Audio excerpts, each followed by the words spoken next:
Hello viewers, welcome back to your channel life style of నిష్ఠ. ఎలా ఉన్నారంతా బాగున్నారా? ఈరోజు వీడియో వచ్చి కార్తీక మాసం గురించి చెప్పుకుందాము. అలాగే ఇంకా నా ఛానల్ని ఎవరైనా సబ్స్క్రైబ్ చేసుకోకపోతే సబ్స్క్రైబ్ చేసుకోండి, మీకు అన్ని వీడియోస్ వస్తాయి.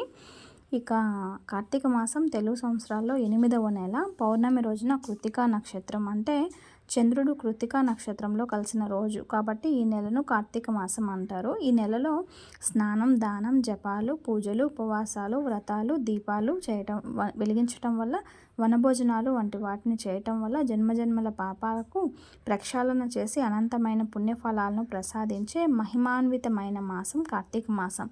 చాంద్రమానం ప్రకారం కార్తీక మాసం 8వది, శరత్ ఋతువులో 2వ మాసం అన్నమాట. నా కార్తీక నమో మాసః న దేవం కేశవాత్పరం నచ వేద సమం శాస్త్రం న తీర్థం గంగాయస్తాం, అంటే అన్ని స్కందపురాణంలో పేర్కొనబడింది. అంటే కార్తీక మాసానికి సమానమైన మాసము లేదు, అలాగే శ్రీ మహావిష్ణువుకు సమానమైన దేవుడు లేడు, వేదములతో సమానమైన శాస్త్రము లేదు, గంగతో సమానమైన తీర్థం లేదు అని అర్థం. శివునికి ప్రీతిపాత్రమైన మాసం కార్తీక మాసం. ప్రతి ఏటా దీపావళి వెళ్ళిన మరుసటి రోజు నుంచి అతి పవిత్రమైన కార్తీక మాసం ప్రారంభమవుతుంది. ఈ మాసంలో భక్తులంతా నిత్యం భోలాశంకరుని నామాన్ని స్మరిస్తూ ఉంటారు. పురాణ కాలం నుంచి ఈ మాసం ఒక ప్రత్యేకత సంతరించుకుంది. హరిహరాదులకు ప్రీతిపాత్రమైన ఈ మాసంలో భక్తకోటి యావత్ కఠిన నిష్ఠతో చేపట్టిన నోములు ఎంతో ప్రాధాన్యం ఉంది. ఈ మాసంలో పాడ్యమి, చవితి, పౌర్ణమి, చతుర్దశి, ఏకాదశి, ద్వాదశి తిథుల్లో శివపార్వతుల అనుగ్రహం కోసం మహిళలు పూజ చేస్తూ ఉంటారు. మన భారతదేశ సంస్కృతిలో కార్తీక మాసం వచ్చింది అంటే ఆ నెల రోజులు పండుగ దినాలే అన్నమాట. అందులోనూ కార్తీక మాసం ఈశ్వరాధనకు చాలా ముఖ్యమైనది. దేశం నలుమూలలా ఉన్న వివిధ ఆలయాల్లో రుద్రాభిషేకాలు, రుద్ర పూజలు, లక్ష బిల్వార్చనతో పూజలు, అమ్మవారికి లక్ష కుంకుమార్చనలు విశేషంగా జరుగుతూ ఉంటాయి. అలా విశేషార్చనలు జరిపే భక్తులకు సదాశివుడు ప్రసన్నుడై కొంగు బంగారంలా సంతోషం కలిగిస్తాడు. కాబట్టి ఆ స్వామికి ఆశ్రుతోషుడు అనే బిరుదు వచ్చింది. హరి ఓం నమస్తేస్తు భగవన్ విశ్వేశ్వరాయ మహాదేవాయ త్రయంబకాయ త్రిపురాంతకాయ త్రికాలాగ్నికాలాయ కాలాగ్నిరుద్రాయ నీలకంఠాయ మృత్యుంజయాయ సర్వేశ్వరాయ సదాశివాయ శ్రీమన్మహాదేవాయ నమః. ప్రతి ఈశ్వరాలయంలో ఆ రుద్ర నమకం మంత్రం భాగంగా మారుమోగుతూ ప్రతిధ్వనిస్తూ ఉంటుంది. హిందువుల గృహాల్లో ఆదిత్యమాంబిక, విష్ణు గణనాథం, మహేశ్వరం అనే పంచాయతన దేవతలను విశేషంగా ఆరాధిస్తారు.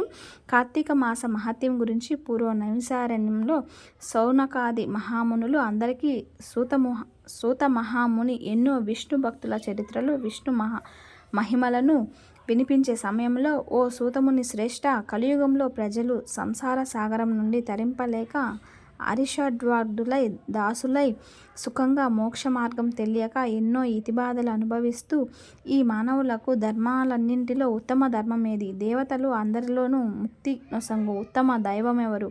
మానవునికి ఆవరించియున్న ఈ అజ్ఞానాన్ని రూపుమాపి పుణ్యఫలం ఇచ్చే కార్యమేది? ప్రతి క్షణం మృత్యువు వల్ల వెంబడిపడే ఈ మానవులకు మోక్షం కలిగించడానికి చక్కని ఉపాయం చెప్పమని కోరారు. ఆ ప్రశ్నలు విన్న సూతముని, ఓ ముని పుంగవులారా, క్షణికమైన సుఖభోగాల కోసం పరితపించుతూ మందబుద్ధులు అవుతున్నారు మానవులు. ఈ కార్తీక మాస వ్రతము హరిహరాదులకు అత్యంత ప్రీతికరమైనది. దీన్ని ఆచరించడం వల్ల సకల పాపాలు హరింపబడి మరు జన్మలేక పరంధామం పొందగలరు. పుణ్యాత్ములకు మాత్రమే ఈ కార్తీక వ్రతమాచరించాలి అన్న కోరిక కలుగ చేస్తాడు ఆ పరమాత్మ. దుష్టులకు, దుర్మార్గులకు వారి కర్మలు ఏగమని కలిగిస్తాడు. ఈ మాసంలో వచ్చే సోమవారాలు, చవితి, ఏకాదశి, ద్వాదశి, పౌర్ణమి అత్యంత పుణ్యప్రదమైనవి. నెల అంతా సాధ్యపడని భక్తులు కనీసం ఆయా రోజుల్లో పవిత్ర పుణ్య నదీ స్నానం ఆచరించి ఉపవాసాలు, దీక్షలు చేస్తూ మహాన్యాసపూర్వక మహారుద్రాభిషేకాలు, లక్ష బిల్వార్చనలు, లక్ష కుంకుమార్చనలు, లలితా విష్ణు సహస్రనామాలు పారాయణాలు, ప్రతినిత్యం ఉభయ సంధ్యల్లో దీపారాధన చేసేవారికి విశేష పుణ్యఫలం లభిస్తుంది. ఈ కార్తీక మాసం 30 రోజులు ఆచరించిన వారి అనంత కోటి పుణ్యఫలం లభిస్తుందని చెప్పబడింది. ప్రదోషకాలం అంటే ఇందులో అత్యంత మహిమాన్వితమైన కాలం ప్రదోషకాలం. సూర్యాస్తమం అయ్యాక 3 గడియలు ప్రదోష రజనీముఖం. రాత్రికి ఆరంభకాలమే ఈ ప్రదోష సమయం. ఇలా ప్రతినిత్యం వచ్చే ప్రదోషాన్ని నిత్య ప్రదోషంగా చెప్తారు. ఈ ప్రదోషం 4 విధాలుగా మహాత్ములు వివరించారు. నిత్య ప్రదోషం, పక్ష ప్రదోషం, మాస ప్రదోషం, మహాప్రదోషం అని చెప్తారు. పుణ్యనదీ స్నానం. కొందరు నిష్ఠాపరులు ఈ కార్తీక మాసం అంతా పుణ్యనదీ స్నానం ఆచరిస్తూ ప్రతినిత్యం హరిహరాదులను పూజిస్తూ పగలు అపహార్వాలు అంటే వండనటువంటి పాలు పండ్లు స్వీకరించి సాయంత్రం భక్తితో కార్తీక దీపారాధనలు పూజలు చేసి నివేదించి అన్నాన్ని రాత్రి భుజిస్తూ ఉంటారు. ఇలా ఈ కార్తీక వ్రతాన్ని నిత్యం ఆచరిస్తారు. ఇక ప్రదోషకాలంలో పరమేశ్వరుడు ఏకకాలంలో 2 రూపాలను ప్రదర్శిస్తూ ఎడమ భాగాన పార్వతి, రెండవ భాగంలో పరమేశ్వర రూపంగా అర్ధనారీశ్వరుడుగా దర్శనమిచ్చే కాలం ఈ ప్రదోష కాలం అని చెప్పబడింది. ఆ ప్రదోష సమయాల్లో ఆ తల్లి అధ్యక్షురాలుగా అధిరోహించున్నది. పరమేశ్వరుని పరవశించి తాండవం చేస్తూ ఉంటాడు. ఆ నృత్యాన్ని దర్శించటానికి దేవతలందరూ అక్కడ కొలువు తీరి ఉంటారట. ఆ నృత్య సమయంలో ఆ తాండవ నృత్యాన్ని అనుగుణంగా సరస్వతీదేవి వీణ వాయిస్తూ ఉంటే బ్రహ్మ తాళం వేస్తాడట. శ్రీ మహాలక్ష్మి గానం చేస్తూ ఉంటే శ్రీహరి మృదంగం వాయిస్తాడట. ఇంద్రుడు వేణునాదంతో పులకింపచేస్తూ ఉంటాడట.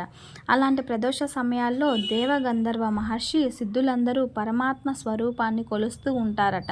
కాబట్టి ప్రదోష సమయాల్లో శివుణ్ణి ఆరాధిస్తే శివుని ఆశీస్సులతో పాటు మిగతా దేవతల ఆశీస్సులు కూడా ఏకకాలంలో మనం పొందగలుగుతామని చెప్పబడింది. ఉత్ఖాన ఏకాదశి ఈ కార్తీక మాసంలో అత్యంత విశేషమైనది. అంటే శ్రీ మహావిష్ణువు పాలకడల్లో ఆదిశేషుని పాన్పు పైన ఆషాఢ శుద్ధ ఏకాదశి నాడు తన యోగనిద్రను ప్రారంభించి తిరిగి కార్తీక శుద్ధ ఏకాదశి నాడు కనులు విప్పి యోగనిద్ర నుండి మేల్కొనే రోజుకే ఉత్ఖాన ఏకాదశి అనే పేరు. ఆ మరుసటి రోజు ద్వాదశి నాడు 33 దేవతలతో శ్రీ మహాలక్ష్మి సమేతుడై తులసి ధాత్రి వనంలో ఉంటారని చెప్తారు. క్షీరాబ్ది ద్వాదశి ఈ ద్వాదశిని క్షీరాబ్ది ద్వాదశి అని ఎందుకంటారంటే పూర్వం కృతయుగంలో దేవదానవులు పాలసముద్ర మదనం చేసిన రోజు కనుక ఈ రోజును క్షీరాబ్ది ద్వాదశి అని పేరు వచ్చింది. పాల సముద్రాన్ని చిలికారు కనుక చిలుకు ద్వాదశి అని కూడా అంటారు. కనుక స్త్రీలు ఈరోజు వారి సౌభాగ్య సంపదల కోసం తులసీదాత్రి అంటే తులసి కోట దగ్గర విశేష దీపారాధనలు చేసి షోడశోపచారాలతో తులసీదాత్రి లక్ష్మీనారాయణను పూజిస్తారు. ఆవు నెయ్యితో దీపారాధన. మన సంస్కృతిలో ఈ దీపారాధన అనేది ప్రధాన అంశం. ఈ దీపారాధనలో ఆవు నెయ్యి ఉత్తమోత్తమం, మంచి నూనె మధ్యమం, ఇప్ప నూనె అధమం, ఇతర నూనెలు అంటే అడవిలో పుట్టిన నూనెలు అధమాతి అధములు. గేదె నెయ్యితో దీపారాధన చేస్తే పూర్వపుణ్యం కూడా నశించిపోతుంది. అదే స్వల్పంగా ఆవు నెయ్యి కలిపి వెలిగిస్తే దోషము లేదని, అలా ఒకటి మొదలు 1000 వరకు దీపాలు వెలిగించడంలో ఎంతో శుభప్రదమని, వాటి సంఖ్యను బట్టి వివిధ ఫలితాలను అందిస్తుందని దీపారాధన మహత్యంలో చెప్పి ఉన్నారు. అలాంటి దీపారాధన పూజా మందిరంలో, దేవాలయాల్లో, గృహ ప్రాంగణంలో, తులసి బృందావనంలో, మారేడు, రావి వంటి దేవతా వృక్షాల దగ్గర, పుణ్యనది తీరాల్లో వెలిగించటం అత్యంత పుణ్యప్రదమని పురాణాలు వర్ణించి చెబుతున్నాయి. కార్తీక పురాణం. ఈ కార్తీక మాసంలో నియమ నిష్టలతో హరిహరాదులను అనునిత్యం ఆరాధిస్తూ కార్తీక పురాణం పఠనం చేస్తే అనంత కోటి పుణ్యం లభిస్తుందని, ఈ పవిత్ర పుణ్యదినాలలో అలసత్వం వహించకుండా యథాశక్తి దీపదానం, వస్త్రదానం, ఫల పుష్ప సువర్ణ దానాలు మొదలైనవి చేయటం వల్ల ఇహంలో సర్వసుఖాలు అనుభవించటమే కాకుండా జన్మాంతరంలో జన్మరాహిత్యాన్ని పొందగలరని ఈ కార్తీక మాసం వ్రత మహత్యాన్ని గురించి సూత మహాముని సౌనకాది మునులకు వివరించాడు. దీపారాధన ఈ మాసంలో చెప్పుకోదగ్గ మరో అంశం. దీపారాధన ఈ మాసం ప్రారంభం నుండి సూర్యోదయానికి పూర్వమే లేచి నదీ స్నానం చేసి శుచిగా పొడి బట్టలు ధరించి దీపారాధన చేయాలి. ఈ మాసంలోనే జ్వాలాతోరణం కొన్ని చోట్ల వెలిగిస్తారు. కార్తీక మాసంలో స్త్రీలు నదులల్లో, కోనేరులలో దీపాలు వదులుతారు. ఈ దీపాలు ఆకాశంలోని చుక్కల్లాగా ప్రశాంతంగా వెలుగుతూ కన్నుల పండుగగా కలుగచేస్తాయి. ఈ మాసంలో స్త్రీలు దీపాన్ని దానం ఇస్తారు. దీనివల్ల వారికి ఎనలేని కీర్తి సౌభాగ్యాలు కలుగుతాయని భావిస్తారు. కార్తీక సోమవారాలు. ఈ మాసంలో కార్తీక సోమవారానికి ప్రత్యేకత ఉంది. సోమవారానికి చంద్రుడు అధిపతి. దేవతలలో ప్రథముడైన అగ్ని, నక్షత్రాల్లో మొదటిదైన కృత్తికను అధిపతిగా ఉండటం, చంద్రుడు పూర్ణుడై ఈ నక్షత్రం మీద ఉండటం వల్ల మాసంలో సోమవారాలకు విశిష్ట కలిగింది. చంద్రుని వారమైన ఈ సోమవారం శివునికి ఎంతో ప్రీతికరమైనది. శైవ భక్తులు ఈ మాసంలో ముఖ్యంగా సోమవారాల్లో భక్తి శ్రద్ధలతో, నియమనిష్టలతో శివుణ్ణి ఆరాధిస్తారు. కార్తీక మాసంలో గంగా, గోదావరి, కావేరి, తుంగభద్ర నదులలో స్నానం చేస్తే అత్యుత్తమ. గంగానది కార్తీక మాసంలో నదులన్నింటిలో ద్రవరూపంలో సన్నిహితయై ఉంటుంది. శ్రీ ఆదినారాయణుడు గోష్పాద మాత్ర ప్రదేశంలో జలములో సన్నిహితుడై ఉంటాడని వేదాలు చెప్తున్నాయి. కాబట్టి ఈ సముద్రకామి అయిన నదీ స్నానం అత్యంత పవిత్రమైనది. నదీ స్నానం అవకాశం లేని వాళ్ళు కాలువల్లో కానీ, చెరువుల్లో కానీ, కూపము దగ్గర కానీ సూర్యోదయము స్నానం చేయాలి. ఉసిరికాయపై దీపం. కార్తీక మాసంలో లేదా పౌర్ణమి నాడు కానీ, లేక ఇతర దినాల్లో అయినా సాయం సమయాల్లో అంటే సాయంత్రం పూట శివాలయాల్లో ఉసిరికాయ పైన ఒత్తులను ఉంచి దీపం వెలిగించడం శ్రేష్టం. ఆవు నెయ్యితో దీపం వెలిగించడం శ్రేష్టం. లేదంటే నువ్వుల నూనెతో కానీ, కొబ్బరి నూనెతో కానీ, నెయ్యితో కానీ, అవిసె నూనెతో కానీ, ఇప్ప నూనెతో కానీ, లేదంటే కనీసం ఆముదంతోనైనా దీపాన్ని వెలిగించాలి. ఇలా చేయటం చాలా మంచిది. ధాత్రి పూజ అంటే వనభోజనాలు. ధాత్రి అంటే ఉసిరిక. ఉసిరిక లక్ష్మీదేవికి ఆవాసమై ఎంతో ఇష్టమైనది. కార్తీక మాసంలో ఈ ఉసిరిక వృక్షం కింద భోజనం చేయటం ఎంతో అదృష్టాన్ని ఇస్తుంది. ఉసిరి వృక్షం మొదట్లో ధాత్రీదేవిని, దామోదర స్వామిని పూజించి మధుర పదార్థాలను నివేదించాలి. బంధుమిత్రులతో కలిసి ఉసిరిక చెట్టు ఉన్న వనంలో భోజనం చేయటం వనభోజనాలుగా ప్రసిద్ధి. గోవులకు పూజ. అన్ని దేవతలకి ప్రతీకమైనటువంటిది గోవు. దూడతో కలిసి ఉన్న గోవుకి పూజిస్తారు. శక్తి లేని వారు శక్తి కొలది గోవులకు గ్రాసాన్ని ఇస్తారు. ఆవులకు సేవ చేయటం వలన వంశం వృద్ధి అవుతుంది.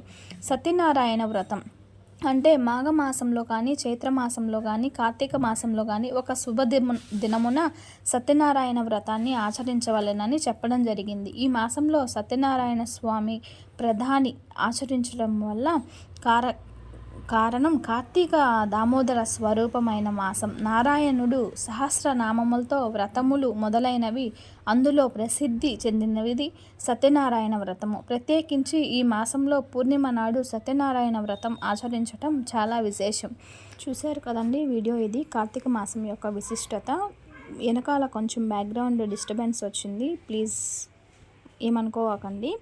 అండ్ కార్తీక మాసం యొక్క పురాణాలు మొత్తం 30 అధ్యాయాలుగా ఉన్నాయి. నేను ప్రతిరోజు మీకు ఒక అధ్యాయాన్ని వివరిస్తాను. కాబట్టి తప్పకుండా నా ఛానల్ ఇంకా ఎవరైనా సబ్స్క్రైబ్ చేసుకోకపోతే సబ్స్క్రైబ్, లైక్, షేర్ చేయండి. అలాగే బెల్ నొక్కితే నేను మీకు నోటిఫికేషన్ వస్తుంది అప్లోడ్ చేయగానే వీడియో. Thanks for watching.